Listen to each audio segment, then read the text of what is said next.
The ancient stones of Windsor Castle had witnessed coronations, royal weddings, and state dinners for nearly 1,000 years.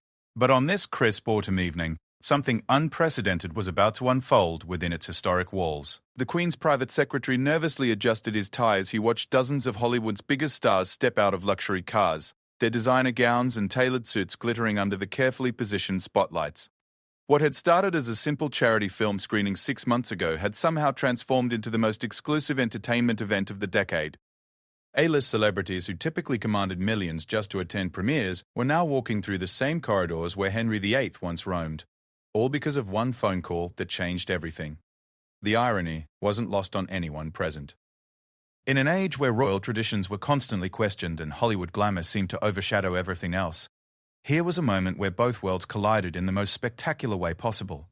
But behind the glittering facade and carefully orchestrated smiles, a web of secrets, ambitions, and unexpected alliances was about to be revealed.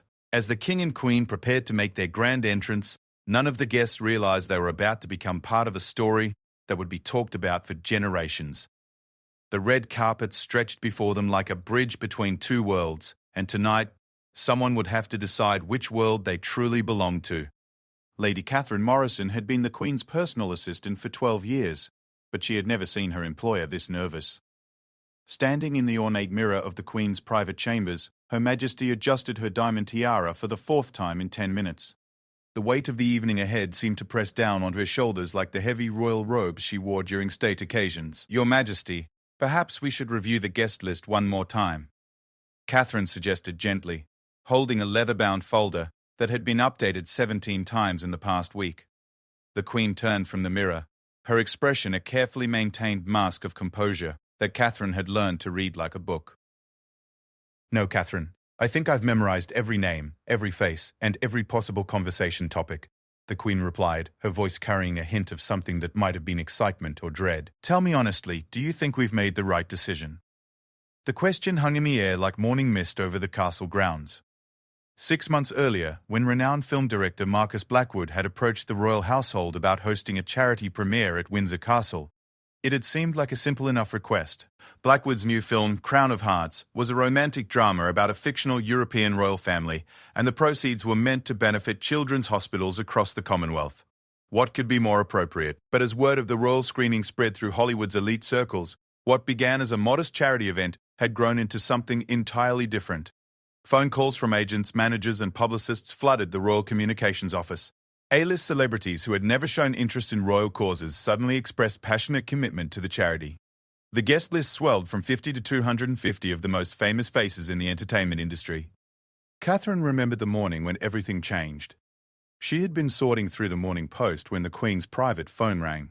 It was a direct line that only a handful of people in the world possessed the number to. The caller was none other than Victoria Sterling, the most powerful talent agent in Hollywood, and a woman whose influence stretched far beyond the entertainment industry.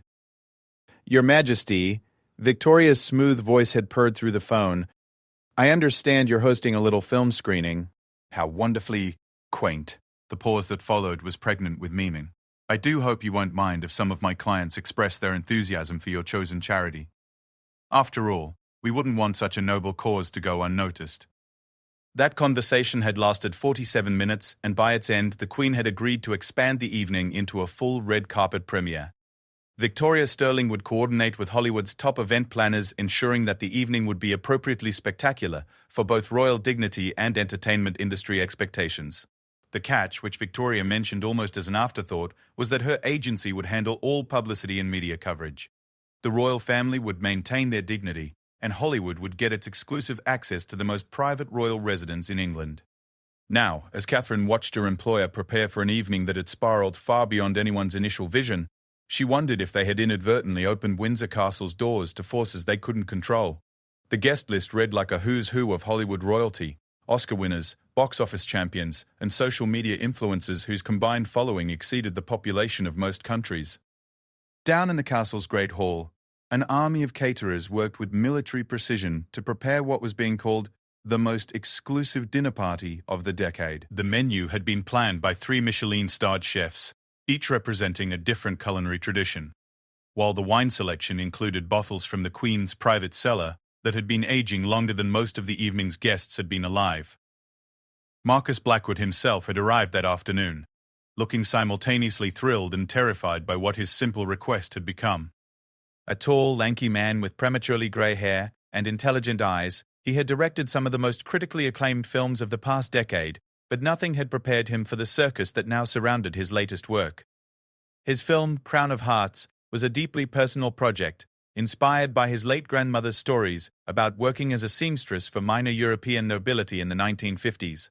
"I just wanted to make something beautiful," he confided to Catherine during a quiet moment as they watched the final preparations unfold. "Something that honored the dignity and sacrifice of people who served something greater than themselves. I never imagined it would turn into this." The "this" he referred to was now visible through every window of the castle. Television crews from around the world had set up positions at carefully designated spots around the grounds. Fashion photographers jockeyed for the best angles to capture arriving celebrities. Security personnel, both royal protection officers and private bodyguards, coordinated through earpieces to ensure that the evening would unfold smoothly despite the unprecedented convergence of royalty and celebrity. As evening approached, the first cars began arriving at the castle gates. Each vehicle was a masterpiece of luxury engineering, carrying passengers whose combined net worth could probably fund a small nation's annual budget. But it wasn't the wealth that impressed the watching staff members. It was the careful choreography of celebrity arrivals that had been planned down to the minute. Alexander Cross arrived first, his black Bentley pulling up to the red carpet with theatrical precision. One of Hollywood's most bankable leading men, Cross had built his career on playing characters who embodied old-world charm and modern sensibility. Tonight, he wore a custom tuxedo that had been tailored by the same Savile Row craftsman who dressed members of the royal family. His date was Isabella Fontaine, a French actress whose ethereal beauty and mysterious personal life had made her the subject of countless magazine covers. "They look like they stepped out of a fairy tale," whispered one of the young pages who had been recruited to assist with the evening service. Catherine had to admit that the young man was right. There was something almost magical about watching these larger-than-life personalities emerge from their vehicles and step onto the red carpet that led to one of England's most historic buildings. But it was the arrival of the evening's surprise guest that caused the biggest stir among the assembled media. A silver Rolls-Royce pulled up to the carpet and out stepped Dame Lydia Hartwell, the legendary British actress who had been notoriously reclusive for the past 5 years. In her 70s, Dame Lydia moved with the grace and authority of someone who had commanded stages and screens for over 5 decades. Her presence at the premiere was significant not just because of her fame, but because of her well-known friendship with the royal family that dated back to her early career in the 1970s. As the celebrities continued to arrive, each making their carefully timed entrance, Catherine found herself thinking about the strange alchemy that had brought all these people together. In the modern world, where royal traditions often seemed antiquated and celebrity culture dominated public attention, tonight represented something unique, a moment when both worlds acknowledged their mutual fascination and interdependence. The Queen, now fully dressed in a midnight blue gown that had been designed specifically for the occasion, made one final check of her appearance. The diamonds at her throat had been worn by her grandmother at state banquets, and the sapphire earrings had been a wedding gift from her husband decades earlier. Tonight, these family treasures would share space with borrowed jewelry worth millions that adorned the necks and wrists of Hollywood's leading ladies. "Catherine," the Queen said, her voice now steady with the resolve that had carried her through decades of public service, "I believe it's time we joined our guests. Whatever this evening brings, we shall meet it with dignity and grace." As they walked through the familiar corridors of Windsor Castle, now transformed by the presence of film crews and flowers flown in from around the world, Catherine realized that they were about to witness something unprecedented. The ancient walls that had sheltered British royalty for centuries were about to play host to the modern world's version of royalty, the stars of stage and screen who ruled over the hearts and imaginations of people around the globe. The Great Hall, when they finally entered it, was a sight that would be remembered by everyone present for the rest of their lives. Candlelight flickered off crystal glasses and silverware that had been polished to mirror brightness. Conversations in multiple languages filled the air, as celebrities, filmmakers, and industry executives mingled with members of the royal household and carefully selected dignitaries. But as the Queen made her entrance, accompanied by the King who had been greeting early arrivals in the castle's reception rooms, something shifted in the atmosphere. Conversations paused, glasses stopped clinking, and all eyes turned toward the royal couple who commanded respect, not through wealth or fame, but through a lifetime of service to something greater than themselves. The evening was about to begin in earnest. and everyone present sensed that they were about to be part of something extraordinary. What none of them knew was that before the night was over, alliances would be formed, secrets would be revealed, and the very nature of celebrity and royalty would be examined in ways that would change some of their lives forever. The transformation of Windsor Castle's St. George's Hall for the evening's entertainment had required 3 weeks of careful planning, and the expertise of London's most exclusive event designers. Crystal chandeliers that had illuminated royal banquets for centuries now cast their light on a temporary cinema screen that had been installed with the precision of a military operation. 250 of the world's most comfortable chairs, upholstered in deep burgundy velvet, faced the screen in perfect rows that would have made a theatre architect weep with envy. As the distinguished guests took their seats, the subtle hierarchy of celebrity and influence became apparent to those who understood how to read such things. The front row was reserved for the royal family and the film's key participants, while the subsequent rows were arranged according to a complex algorithm that balanced star power, industry influence, and diplomatic considerations that would have challenged a chess master. Director Marcus Blackwood found himself seated between Dame Lydia Hartwell and Victoria Sterling, a placement that he suspected was no accident. Dame Lydia, resplendent in a vintage Chanel gown that had probably cost more than most people's cars, leaned over with a conspiratorial whisper that carried the warmth of someone who had spent decades navigating the treacherous waters of public attention. "Young man," she said, her voice carrying the rich tones that had made her one of Britain's most beloved performers, "I hope you're prepared for what comes after tonight. Once you've screened a film at Windsor Castle, every screening afterward will feel like a village hall production." Victoria Sterling, overhearing the comment, smiled with the calculated precision of someone whose business was built on managing public perception. Dame Lydia speaks from experience, of course. "Though I think Marcus will find that tonight opens doors he never knew existed." Her eyes glittered with the kind of ambition that had built empires in the entertainment industry. 3 rows back, Alexander Cross was engaged in an animated conversation with Isabella Fontaine about the strange intersection of celebrity and tradition that the evening represented. Isabella, whose philosophical nature often surprised interviewers expecting typical Hollywood superficiality, was particularly fascinated by the historical significance of their surroundings. "Do you realize," she said in her lightly accented English, "that we are sitting in the same hall where Shakespeare's plays were first performed for royalty? The ghosts of centuries of performers are watching us tonight." Alexander found himself studying her face in the soft lighting, struck by how someone so beautiful could also be so genuinely thoughtful about the weight of the moment they were experiencing. The evening's most interesting dynamics, however, were playing out in the seats reserved for industry executives and power brokers. Media mogul Jonathan Blackstone, whose streaming empire had revolutionized how the world consumed entertainment, was deep in conversation with Lady Patricia Wyndham, a member of the royal household whose understanding of both tradition and modern media made her invaluable in situations exactly like this one. "The interesting thing about tonight," Lady Patricia was explaining, "is how it demonstrates that influence and power take many forms. Your streaming platform reaches billions of people, but it took centuries of tradition and service to create the gravitas that makes this evening possible."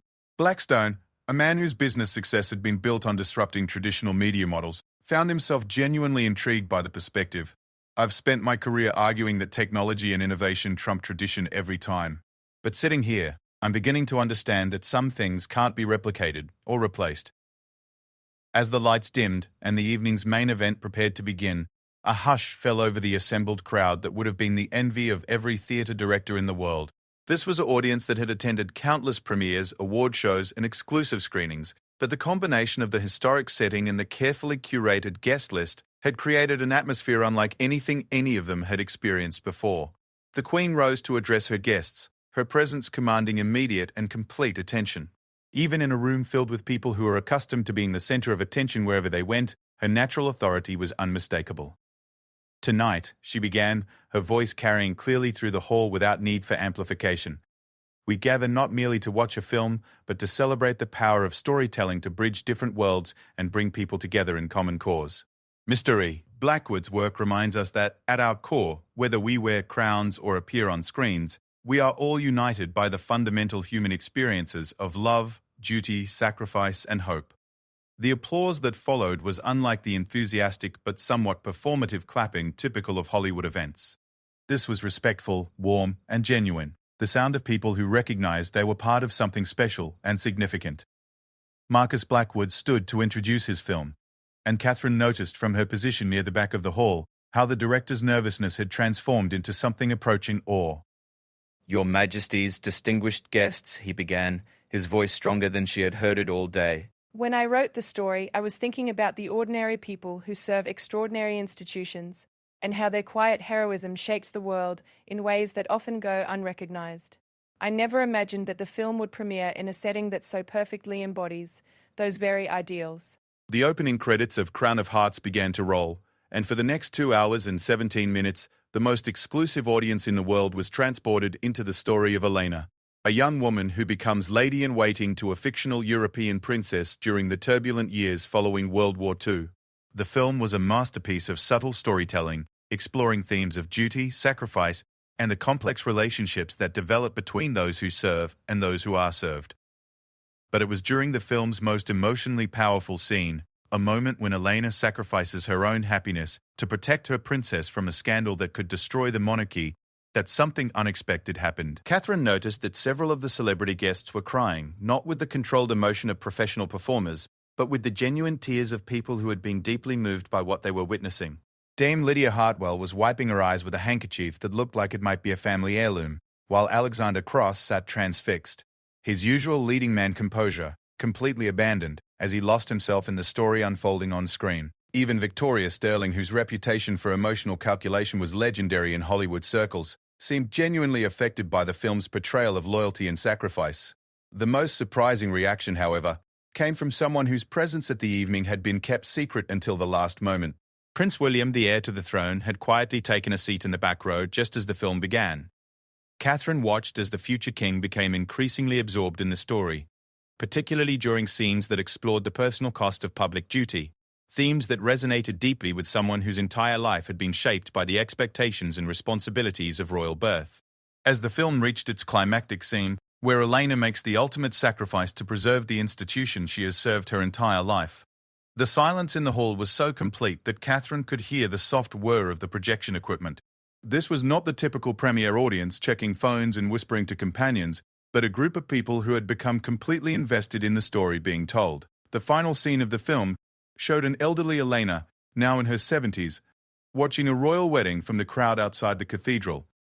As the young princess she had served decades earlier emerged as a radiant bride, Elena smiled with the quiet satisfaction of someone who had played her part in ensuring that moment was possible. The camera slowly pulled back to reveal Elena standing among thousands of well-wishers, anonymous but essential, one of the countless individuals whose dedication makes grand moments possible.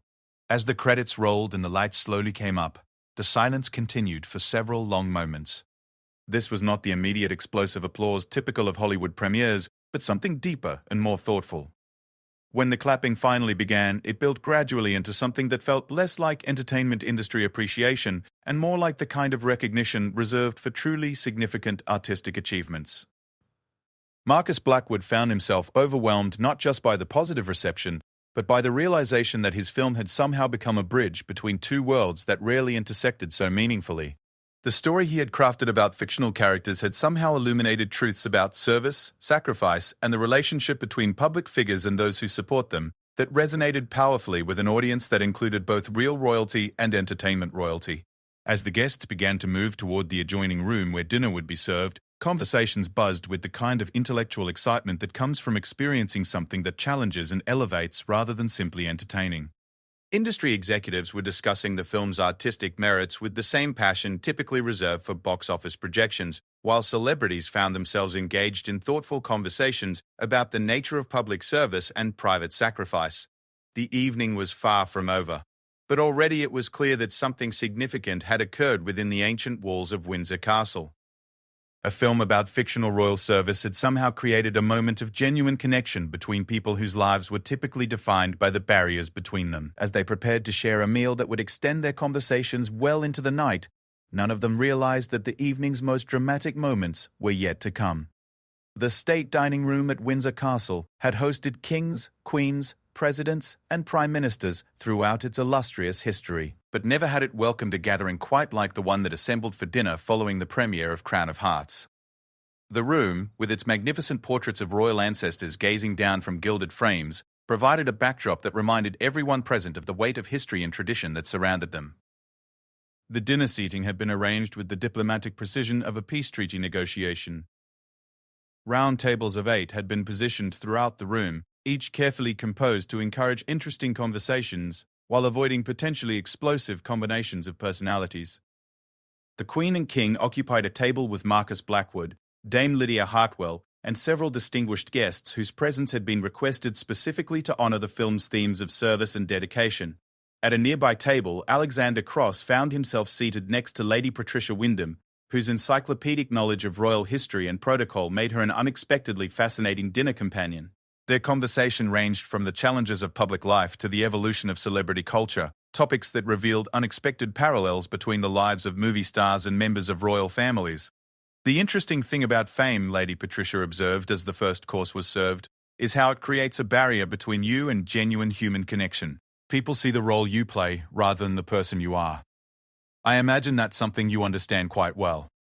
Alexander, who had spent his career carefully managing his public image, was struck by the observation. I never thought about it that way, but you're absolutely right. Sometimes I feel like I'm living behind glass, visible to everyone but truly known by very few. I suppose members of the royal family experience something similar, but multiplied by centuries of tradition and expectation. Meanwhile, at the table where Victoria Sterling held court with several of Hollywood's most powerful executives, a very different kind of conversation was taking place. The evening's success had exceeded everyone's expectations, and the implications for future collaborations between the entertainment industry and traditional institutions were becoming increasingly apparent. What we've witnessed tonight, Victoria was explaining to media mogul Jonathan Blackstone, is the birth of a new kind of cultural diplomacy. The soft power of celebrity combined with the gravitas of royal tradition creates something neither could achieve alone. The question is whether we're smart enough to build on this moment. Blackstone, whose business instincts had made him one of the most successful entrepreneurs of his generation, was already several steps ahead in his thinking. The streaming rights alone for tonight's dinner conversation would be worth millions. But more importantly, we've proven that there's an appetite for content that elevates rather than simply entertains. Marcus has created something that bridges high art and popular culture in a way that feels authentic rather than calculated. The most intriguing conversation of the evening, however, was taking place at a table where Isabella Fontaine was deep in discussion with Prince William, whose surprise attendance had added an extra layer of significance to the entire event. The prince, whose own life had been shaped by the constant balance between personal desires and public duty, had been profoundly moved by the film's exploration of similar themes. What struck me most about Alina's story, the prince was saying, is how she found meaning and fulfillment in service to something greater than herself. That's not a message you often encounter in modern entertainment, but it's one that resonates deeply with anyone who has chosen a life of public service. Isabella, whose own journey from small-town French girl to international film star had required its own sacrifices and compromises, found herself sharing thoughts she rarely expressed publicly. I think many of us in the entertainment industry are searching for that same sense of purpose. We have platforms that reach millions of people, but we're not always sure we're using them for anything meaningful. Tonight feels like a reminder that art can serve a higher purpose than simple entertainment. As the evening progressed through multiple courses of exquisitely prepared cuisine, accompanied by wines from the royal cellars that represented decades of careful curation, the conversations at each table began to weave together into something approaching a collective revelation. The film they had just witnessed had not simply entertained them. It had challenged them to think about their own lives and choices in new ways. Dame Lydia Hartwell, whose long career had given her a unique perspective on the evolution of both the entertainment industry and British society, found herself reflecting on the cyclical nature of cultural influence. "You know," she said to the Queen during a quiet moment between courses, "when I began acting in the 1960s, there was still a clear distinction between entertainment and high culture, between celebrity and true distinction. Tonight suggests that perhaps we've reached a point where those boundaries are becoming more fluid." The Queen, whose own reign had encompassed unprecedented changes in media and celebrity culture, nodded thoughtfully. "What I find encouraging about this evening is how it demonstrates that people still hunger for stories that explore timeless themes of honor, sacrifice, and service. Perhaps the challenge is not whether celebrity culture and traditional values can coexist, but whether we can find ways to use modern platforms to celebrate and preserve what is best about human nature." As the final course was being cleared, and guests began to transition to the reception rooms for coffee and conversation, Catherine noticed that the carefully structured formality of the dinner had given way to something more organic and genuine. Celebrities were seeking out members of the royal household for continued conversations. while industry executives found themselves drawn into discussions with historians and cultural commentators who had been included among the evening's guests. The most significant development of the evening came during what would later be remembered as the Windsor moment, a spontaneous gathering in the castle's beautiful white drawing room, where Prince William found himself surrounded by some of the most influential figures in global entertainment. What began as casual post-dinner conversation gradually evolved into something approaching a symposium on the role of celebrity and influence in addressing social issues. The challenge we all face, the Prince explained to the assembled group, is how to use whatever platform we have been given, whether through birth, talent, or achievement, in ways that actually make a positive difference in the world. Tonight's film reminds us that the most meaningful contributions often come from people whose names are never known, but whose dedication and service make everything else possible. Marcus Blackwood, still somewhat overwhelmed by the evening's reception, found himself at the center of conversations about future projects that could continue to bridge the worlds of entertainment and public service. Victoria Sterling was already discussing possibilities for a foundation that could support filmmakers interested in exploring themes of civic duty and social responsibility, while several major studios expressed interest in developing similar projects. But it was Alexander Cross who articulated what many in the room were feeling when he addressed the group during an impromptu toast that arose spontaneously as the evening began to wind down. "I came here tonight thinking I was attending a film premiere," he said, raising his glass of aged port that had been selected from the castle's historic cellars. "What I experienced instead was a reminder of why storytelling matters, why the arts have always been essential to civilization, and why some things, like honor, duty, and service to others, never go out of style." The toast that followed was unlike anything anyone present had experienced at typical Hollywood gatherings. It was sincere, thoughtful, and filled with the kind of genuine emotion that comes from shared recognition of having experienced something truly special. As the evening finally drew to a close and guests began to prepare for their departures, the impact of what had occurred within the walls of Windsor Castle was already becoming apparent. Phone calls were being made to agents and managers about projects that could build on the themes explored in Crown of Hearts. Charitable foundations were being contacted about potential collaborations between entertainment industry figures and traditional service organizations. Most significantly, friendships had been formed that crossed traditional boundaries between celebrity and establishment, between entertainment and public service, between American media culture and British royal tradition. These connections would continue to flourish long after the last car had pulled away from the castle gates, creating networks of influence and collaboration that would shape cultural and charitable endeavors for years to come. Dame Lydia Hartwell, as she prepared to leave, summed up the evening's significance in a conversation with Catherine that would be remembered long after the last photographs had been published and the final reviews had been written. "My dear," she said, her eyes twinkling with the wisdom of someone who had witnessed decades of cultural evolution. "Tonight we've witnessed something that happens perhaps once in a generation. We've seen the birth of a new kind of cultural alliance, one that could actually make the world a better place if we're wise enough to nurture it properly." As the ancient castle settled into quiet once again, its halls now filled with memories of an evening that had exceeded everyone's expectations, one thing was certain: the red carpet that had been rolled out at Windsor Castle had become a bridge between worlds, and the connections formed across that bridge would continue to resonate long into the future. The evening had proven that when talent, tradition, and genuine purpose come together, the result can be truly transformative for everyone involved.